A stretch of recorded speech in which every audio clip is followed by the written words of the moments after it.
बंधु सबुबले मन रखु आपणकर वर्तमान अवस्थाटा शेष अवस्था नुहे। आपण को जीवन में एमती अनेक गुड़ाए बाट चलबार अच्छे।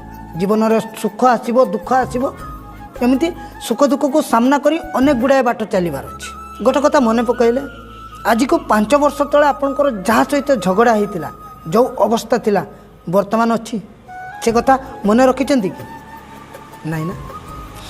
आज को वर्षे तले जहाँ सहित झगड़ा होता से कथा मन रखिंट कि टिके टिके मन पड़ू। ठीक सेमिति आजिर अवस्थाटा आ किछि दिन पर आपण ताकू भूली जाइथिबे। आपण को जीवन रे भी दिने भल समय निश्चय आसीबो। तेणु क्षणिक दुख पाई विचलित हो जातु नहीं, ताकू सामना करने शिखंतु। धैर्यर सहित आग को बढ़ंतु। देखिए आपण को जीवन भी दिने सुखमय हम, आपण को जीवन भी दिने अंधार हटिଯିବ।